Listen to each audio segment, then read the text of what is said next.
April 11th, 2023. Frank Miller sat at a polished oak table. The air in the farmhouse smelled of lemon oil and old paper. He adjusted his glasses. He stared at the number on the final page of the appraisal, $4,200,000. The number wasn't the thing that made him pause. He had appraised properties for more. Not often, but he had. It was the name at the top of the document, Silas Blackwood, Blackwood Farms. And it was the line item under Insured Structures, Barn 1, Reinforced Concrete Foundation, Steel Truss Roof, rated for 140-mile-per-hour winds. Barn 2, same. Grain Silo, same. Farmhouse, same. Every single structure, over-engineered, built to withstand the worst day imaginable. Frank ran a hand over his thinning hair. He felt a strange echo in the room, a memory that wasn't quite his. It was his father's. His father, a good man, an insurance agent for 40 years in this same county. His father, who came home one night in the spring of 1958, smelling of rain and ozone. He told his family about the tornado that had torn through the Blackwood place. Took everything. Scoured it clean down to the red clay. And he said a line Frank never forgot. I told the boy, Silas, to take the payout and walk away. I told him it wasn't a farm anymore. It was a liability. It wasn't worth covering. Frank looked down at the paper again. $4.2 million. He looked up at the old man sitting across from him, Silas Blackwood, who hadn't said a word for 10 minutes. And the gap between what his father said the place was worth and what it was worth now felt like a canyon in the quiet room. This channel tells the stories of people who were counted out, people who were told no, people who looked at a closed door and decided to build their own house. If you believe those are the stories that matter, the ones we need to hear right now, then subscribe, because we find them, we tell them. And the story of Silas Blackwood is one you need to hear. Let me tell you about the storm. It was May of 1958, a Tuesday. The sky turned a color nobody had a name for, a sick, bruised green. Silas was 22 years old. He had taken over the farm just 6 months earlier. His father had passed that winter, a bad heart, leaving Silas with 160 acres, a farmhouse built by his great-grandfather, 2 barns, and a mountain of hope. The farm wasn't rich. It was a break-even place, a place of dignity, not wealth, but it was theirs.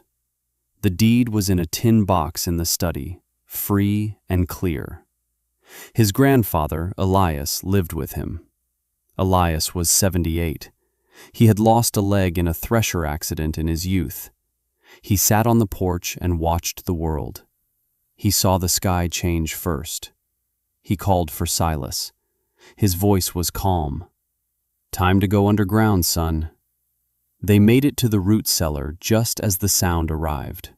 The freight train. Everyone who has ever heard it knows the sound. It is not a metaphor. It is the literal sound of a world being torn apart. They huddled in the dark. The smell of damp earth and potatoes. The house above them screamed. Wood splintering, glass shattering, a deep, groaning roar that vibrated through the floorboards into their bones. It lasted for 4 minutes. Then it was gone. Just silence, and the soft patter of rain. When they pushed open the cellar doors, the world was gone. The house was gone. Not damaged, gone. The foundation was a clean slab. The 2 big barns were gone. Splintered lumber was scattered for a mile across the fields. The ancient oak tree that stood guard over the yard was gone. Only a jagged stump remained, weeping sap. The fields were unrecognizable, scoured, topsoil peeled back like a scab. Silas stood in the ruin of his life, 22 years old, and everything his family had built for 100 years was erased in 4 minutes. His grandfather, Elias, leaned on his crutch. He looked out at the devastation. He didn't say a word. He just stood there, a quiet witness to the emptiness. The next day, the insurance agent came. His name was Arthur Miller, Frank Miller's father, a pillar of the community. He coached Little League. He was a deacon at the church. Everyone trusted Arthur. He was an honest man, a kind man. He walked the property with Silas. He took notes on a clipboard. His face was a mask of professional sympathy. He clicked his tongue. He shook his head. He had seen it before. He sat with Silas on the tailgate of his Ford pickup, the only thing left to sit on. Arthur opened his briefcase. He showed Silas the policy. He explained the payout. It was a fair number, enough to start over somewhere else, enough to buy a small house in town. Silas nodded. He pointed to the fields. He said, "What about the policy for the barn, for the house, for rebuilding?" Arthur Miller took a deep breath. He looked at Silas, and his eyes were full of genuine pity. That's the part that broke Silas's heart later, the kindness. It wasn't anger, not contempt, something softer and in some ways worse. "Son," he said. His voice was gentle. "Let me talk to you straight. I've been doing this for 25 years. I've seen a dozen storms like this. This land is telling you something. Your topsoil is gone. The well is probably contaminated. You've got nothing left here but the deed." Silas just looked at him, waiting. Arthur continued. "The policy covers the value of the structures as they stood. It doesn't cover a replacement cost of this magnitude. To rebuild here, you'd need a construction loan, a big one, and no bank is going to give you that loan without proof of insurance, a new policy." And Silas said, "So you'll write me a new policy?" The air grew still. Arthur Miller looked away. He looked at the raw, red earth. He looked at the splintered wood. He looked back at the 22-year-old boy with dirt on his face. "Silas, I can't do that." "Why not?" "Because this place isn't insurable anymore. It's a total loss. It's a bad risk. If I wrote you a policy, the premiums would be so high you'd go broke in a year. I'm not going to be the man who sells you a policy on a prayer." He put a hand on Silas's shoulder. It was a fatherly gesture, a gesture of protection. This is the most dangerous limitation, the one imposed by someone who genuinely believes they are protecting you. Certainty about another person's capabilities, delivered with kindness. It's more damaging than outright hostility. You can't fight it with anger. It can only be disproven, with decades of work. Arthur said, "Take the money, son. My advice as your friend is to let this place go.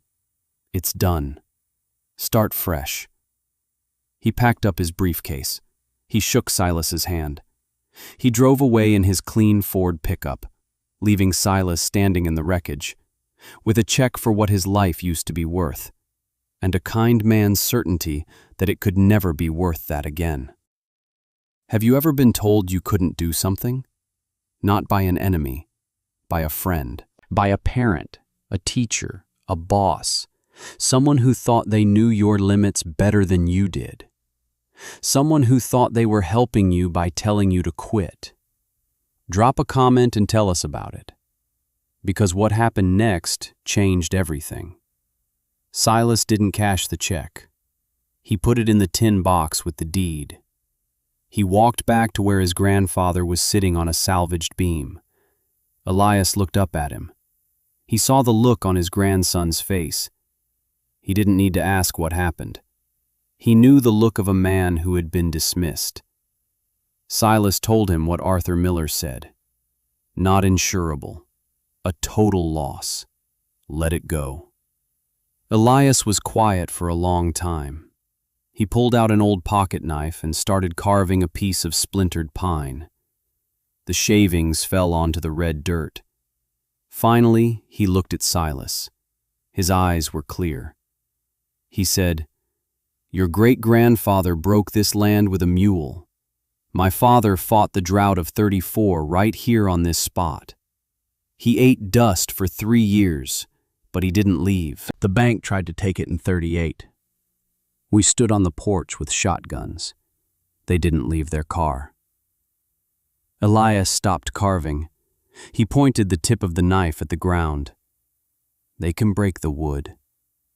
He gestured to the scattered remains of the house. "They can break the glass."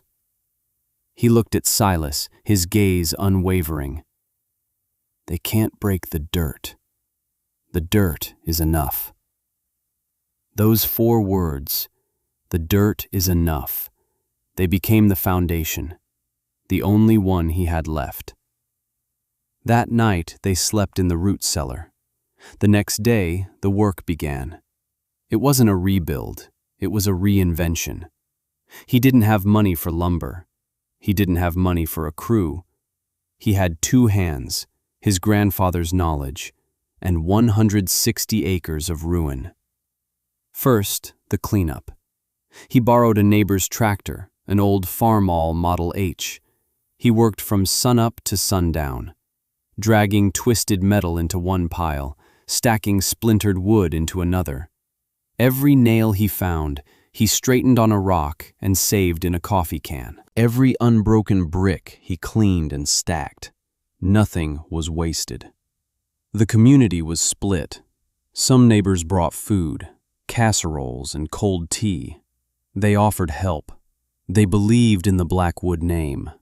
Others watched from a distance. They shook their heads at the diner, heard what Arthur Miller said. The boy's pouring good time after bad. He's proud, that's all. Pride will break his back before he gets a roof up. Silas heard the talk. He ignored it. He had work to do. He started with the soil. Arthur Miller was right about one thing. The topsoil was gone. So Silas started making more. He read his grandfather's old farming almanacs, books from the 1920s.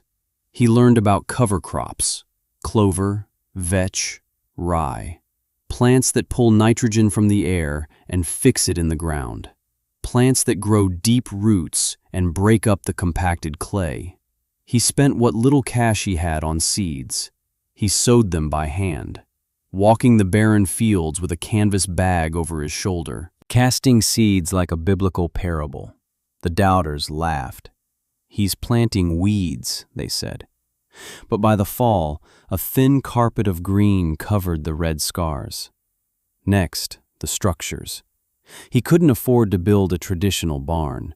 The insurance company had deemed that design a failure, so he designed something different. He drove to the library in the next town over. He spent evenings reading about engineering, about aerodynamics. He learned that a tornado doesn't just push, it lifts. So he designed buildings that wouldn't lift. He decided to build the new barn into the side of a small hill on the property, partially underground. He used the neighbor's tractor and a scoop to dig out the earth. It took him 2 months. For the foundation, he used the salvaged bricks and rocks he'd cleared from the fields. He mixed concrete by hand in a wheelbarrow. His back ached constantly. His hands were cracked and bleeding. But every day, the foundation grew. For the walls, he used reinforced concrete. He built the forms himself from the splintered wood of the old barn. He poured it one section at a time. For the roof, he knew he couldn't use a high-peaked design. That was a wing, an invitation for the wind to lift. He designed a low-pitched steel truss roof. He couldn't afford new steel. So he went to scrapyards. He bought old I-beams from a demolished bridge. He bought rusted sheet metal. He learned to weld. An old man named Charlie, a retired railroad mechanic, taught him. He spent the winter in a drafty shed, sparks flying, teaching himself to join metal. By the spring of 1959, a year after the storm, the new barn was finished. It was not beautiful. It was low, squat, half buried in the earth. It looked more like a bunker than a barn. The neighbors didn't know what to make of it. "It's ugly as sin," one said. "Looks like something the army would build," said another. But Elias, his grandfather, walked around it. He ran a hand over the cool concrete. He stamped his foot on the solid floor. He looked at Silas. He nodded once. "This one will stand," he said. "The dirt is enough." And the work was just beginning. Let me tell you about the next 20 years, because this is where the story becomes bigger than one man. It becomes a testament. Silas lived in a corner of that barn for 5 years. He cooked on a camp stove. He slept on a cot. Every dollar he made went back into the land. The cover crops were working. The soil was slowly coming back to life. Worms returned. The texture changed from hard-pan clay to dark, crumbly loam. He started with a small herd of dairy cows. He sold the milk in town. He used the manure to enrich the fields. A closed loop, nothing wasted. He planted windbreaks, not just a line of trees, a science. He planted 3 rows. The outer row was Osage orange, tough, thorny, dense. The middle row was black locust, fast-growing, deep-rooted. The inner row was red cedar, evergreen, providing year-round protection. The neighbors thought he was wasting good farmland on trees. By 1965, his farm was an oasis of green in the summer winds. You could stand on his property line and feel the wind drop. The air became still. The temperature changed. He was building a microclimate. 1965, he bought the 80 acres to the west. The owner had gone bankrupt. Silas paid for it with the money he'd saved. Cash. He used the original, uncashed insurance check as the down payment, a quiet act of defiance. He immediately began restoring that land, cover crops, windbreaks. 1972, he bought the neglected 120-acre parcel south of the creek. The soil was poor. Everyone called it the wasteland. He paid pennies on the dollar for it. Cash. He spent 3 years bringing it back to life. He introduced rotational grazing. His cows revitalized the soil naturally. 1978, the year of the big drought. Farms all over the county were failing. Crops withered. The earth cracked open. But Silas's farm held on. His soil, rich with organic matter, retained moisture like a sponge. His windbreaks reduced evaporation. While others were getting 20 bushels of corn an acre, he was getting 80. People started to notice. The talk at the diner changed, from proud fool to he got lucky, from lucky to what's he doing over there? Young farmers started stopping by, quietly at first, asking questions. He never preached, he just showed them. He'd scoop up a handful of his soil, let it run through their fingers. Dark, rich, alive. Then he'd walk them over to their own land, scoop up their soil. Pale, dusty, dead. He'd say, "It all starts here. The dirt is enough." Arthur Miller, the insurance agent, retired in 1985. His son, Frank, took over the business. Frank was a good man, just like his father. He believed in the business of managing risk. He drove the same county roads his father had. And every time he passed the Blackwood place, he felt a prickle of something he couldn't quite name. He saw the new house Silas finally built in 1981, a low-slung ranch house, reinforced. He saw the second bunker-like barn go up in 1988. He saw the orchards Silas planted on the wasteland parcel, apples and peaches, thriving. He heard the stories. Silas Blackwood didn't owe the bank a dime. Silas Blackwood had the highest yields in the state for 3 years running. Silas Blackwood was turning bad land into gold. Frank would remember the story his father told. A total loss, not worth covering. And the story didn't fit the reality he saw from the road. The gap was growing. By 1995, Blackwood Farms was 600 acres, all paid for, cash. Silas wasn't just a farmer anymore. He was an innovator. He developed a no-till planting system that preserved soil structure. He designed his own irrigation system that used 30% less water than his neighbors.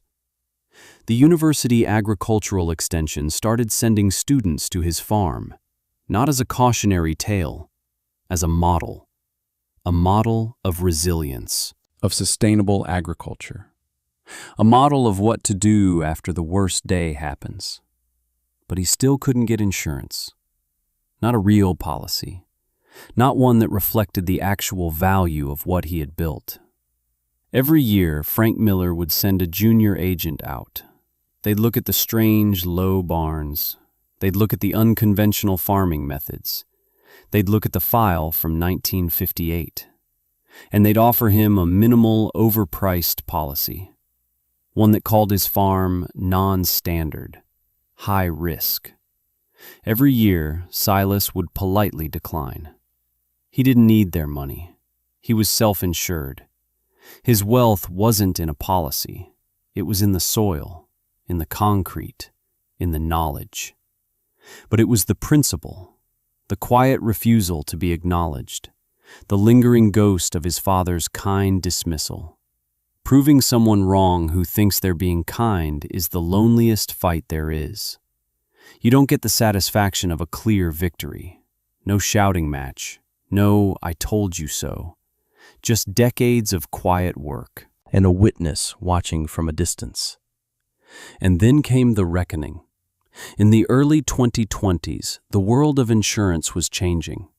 Climate change was a reality. Storms were more frequent, more violent. Droughts were longer. The old models of risk weren't working. Insurance companies were losing billions. A new idea began to take hold: resilience.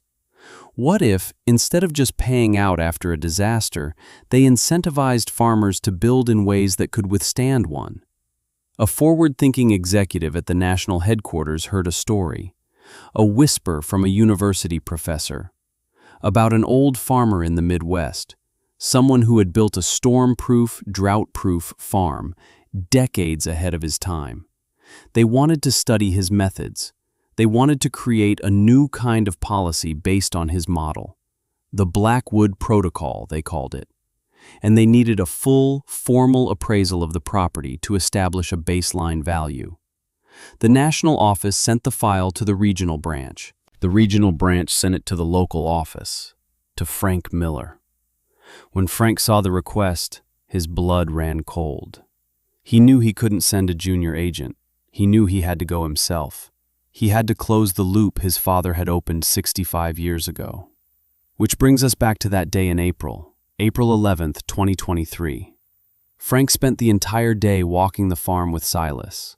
Silas was 87 years old now, still straight-backed. His hands were gnarled, but his eyes were sharp. He didn't talk much. He just showed. He showed Frank the barns, the thick concrete walls, the steel trusses anchored directly to the foundation. He showed him the storm shutters on the house, built into the walls, invisible until needed. He showed him the windbreaks, now a mature forest, teeming with life. He showed him the soil. He dug his hands in and brought up a double handful of earth so dark it was almost black, rich with life.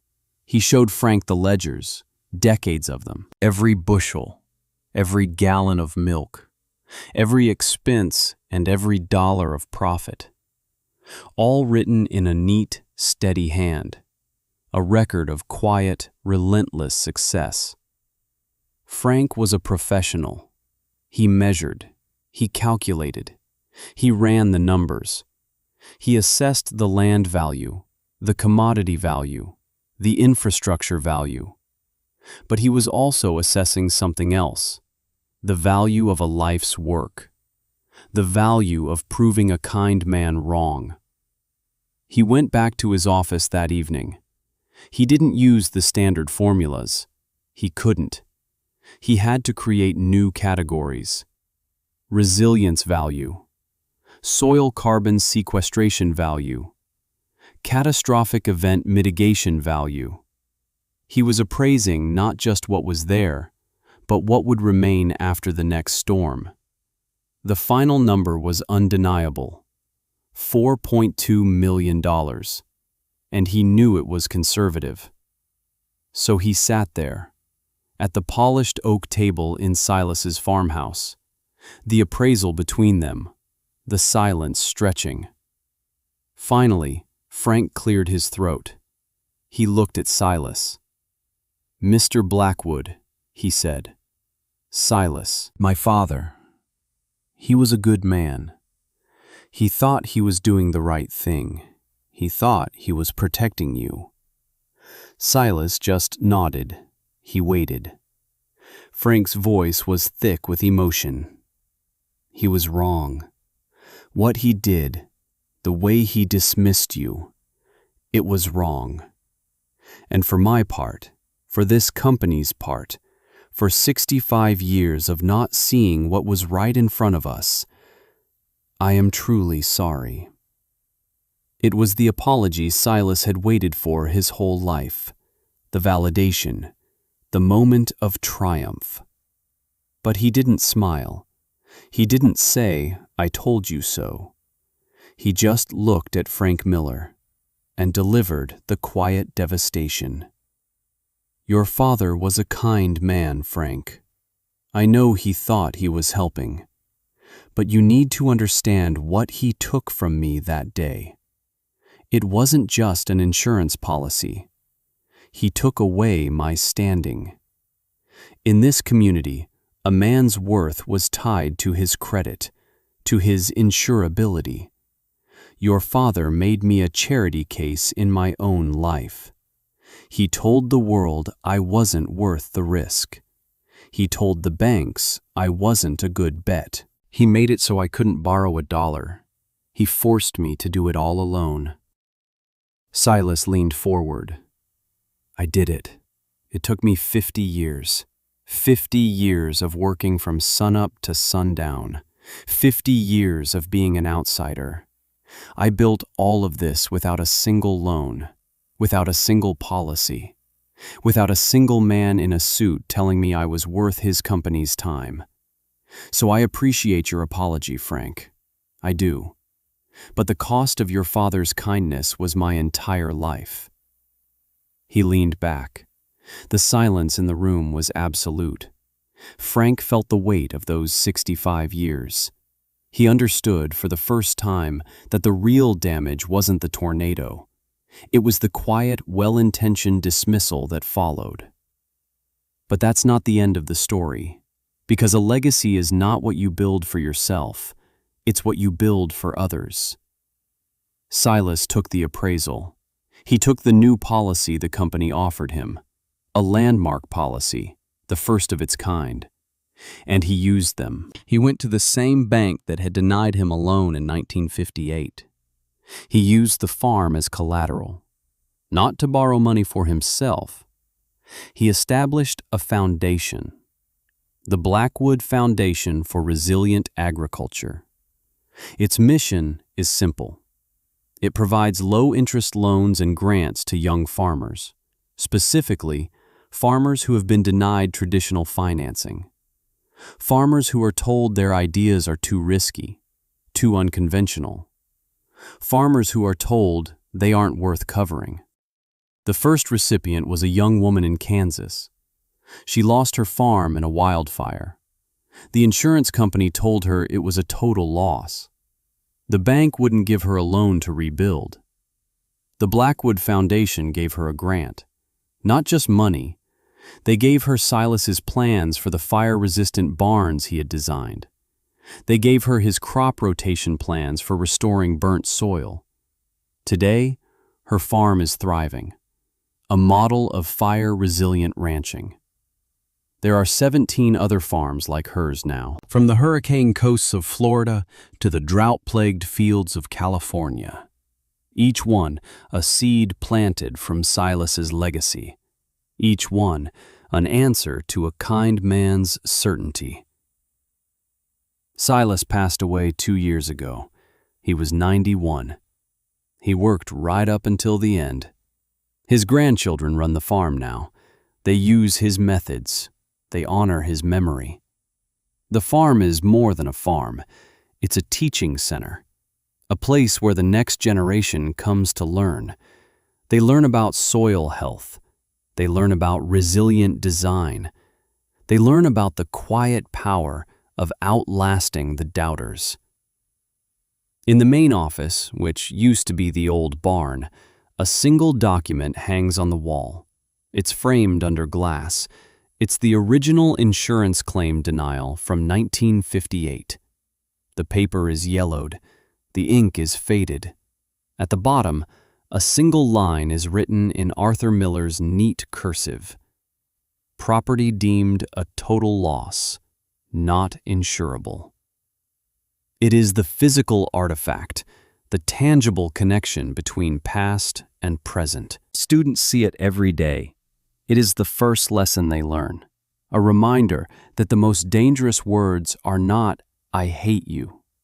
The most dangerous words are, "I'm only trying to help you." Right now, somewhere in the world, someone is being told they can't. Someone is being dismissed by a person who is certain they know best. A kind gatekeeper is closing a door, believing it is for the best. This story is for them. It's a reminder that your value is not determined by someone else's appraisal.